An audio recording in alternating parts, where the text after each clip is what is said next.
Good afternoon. Hope you guys are doing great. Yep.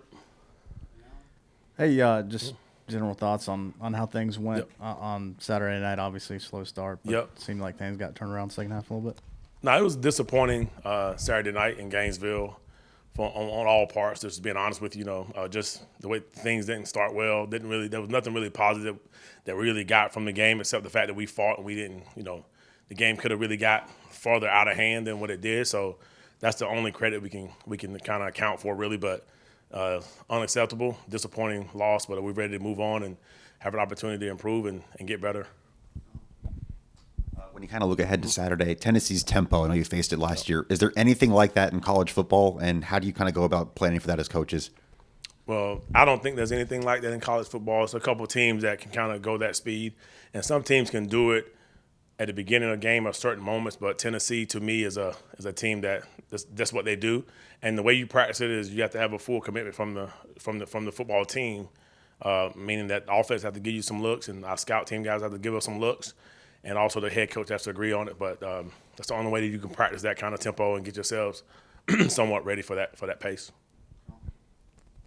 We asked about it after the Vanderbilt game, but what's been the biggest deficiency in the run game, and from a schematic standpoint, is there anything you can do at this point to clean that up? Yes, we're grinding at it and trying our best, but obviously, like last week, that was absolutely, not it. And obviously tackling and fitting your gaps and being airtight on your fits and understanding, what we practice is not what you're going to get in the games. So we got to do a better job of just trying our best to prepare our players for what may come. This is what's on tape, but this might be something new you may see. So that's, that starts with me as a defensive coordinator. I have to just continue harping on it and understand it. Over a long period of time, these kids will get it and everybody will get it and it'll click. Just ready for it. You guys had a much better second half at Florida. Yep. Was there any major adjustment you made at halftime? Was it just things starting to click? And how do you kind of translate what happened in that second half now to a better start? The first thing is you have to go look the guys in the face and be a man about it and say, here's what's going on, here's what happened, here's a couple of things that we can do. You can't change 7, 8, 9 things, but here's what we did good. Obviously every play was not a touchdown, so there were some good things that you did. There were some negative plays that you made, and we trying to make sure we understand those and the plays that hurt us. Get those fixed. If it was a schematic thing, get that fixed. If it was an adjustment, get it fixed. But the first thing is you have to look them in their eyes like men and say, listen, we're better than that. Let's move on. Here's what we got to get done. Let's have some pride about it, and let's go finish this half. So there are some adjustments, but the first thing is to look them in the eyes. On the long touchdown run they popped in the first half, was there, I guess, misfit? Yeah. Just good call against what you had called. What went wrong on that one? It was a couple mistakes, and at this level, you make 2 mistakes against talented football teams, you're gonna be chasing a guy that long, but that far. I'm not big into pointing people out who made the mistake, not in the media, but those are things that we handle right here, and we get it fixed. And it's a team defense, but it was definitely a couple of things that could have been better. But it was definitely It was a nice scheme versus a certain call. We just made a couple mistakes in that play and probably should have called another play. But that's the life we chose. We chose this life, so could have done something else. Clayton, obviously the first half doesn't go the way you guys wanted to, but you guys have been really good in the second half of games, at least as far as making adjustments and sort of adjusting to what teams are doing. What is it about, whether it's you, this staff, this team, that you guys have been able to do that and play so much better or adjust to what defense or offenses are doing in the second half? To me, I think one of the main things that goes with that is the guys kind of have a feel for what's going on. It's that, and also we do make adjustments. We also talk about things.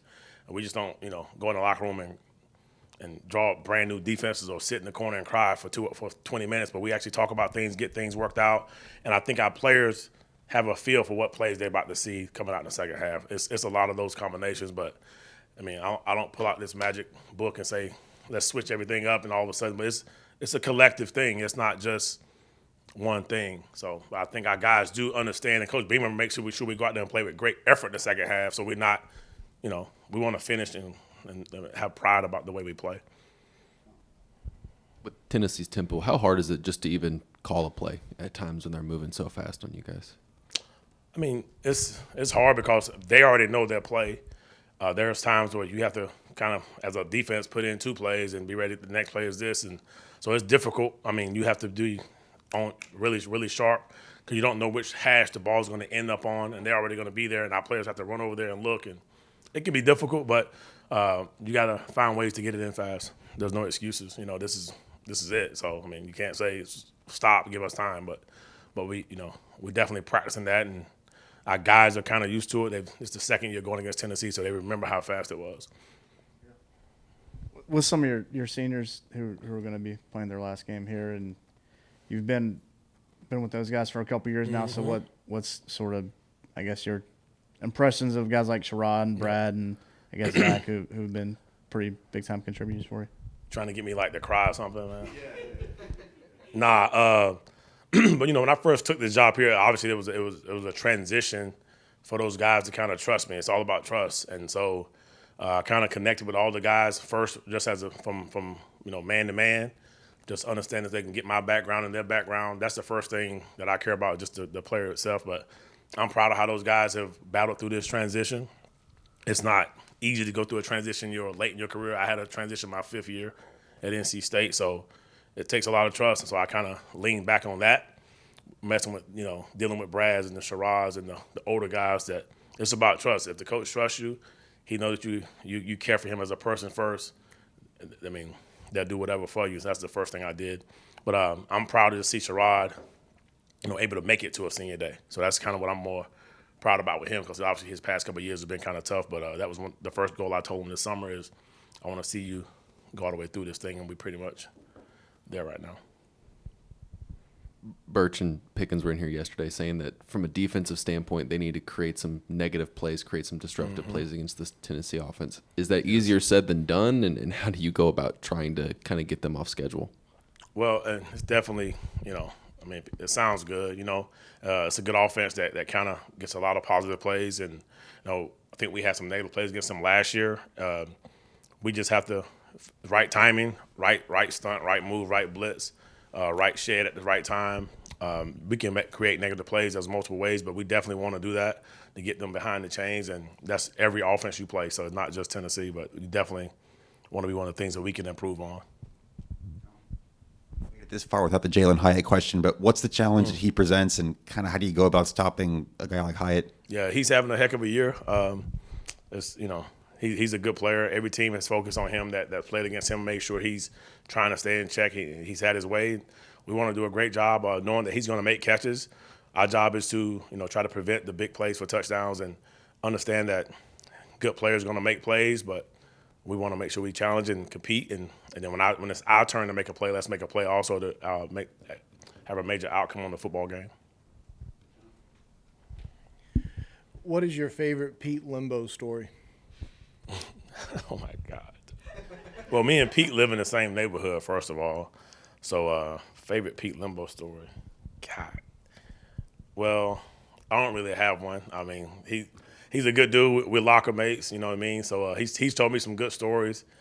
I can't think of a favorite Pete Limbo story right now. Can't think of one. You got me on that one. I didn't want to make up nothing, man. Does he have a nickname for you though? For me, he's got him for players. He just called me Clayton. I call him Petey. That's it. So that's all I got, man. That's funny. Appreciate it. Thank you. Yep.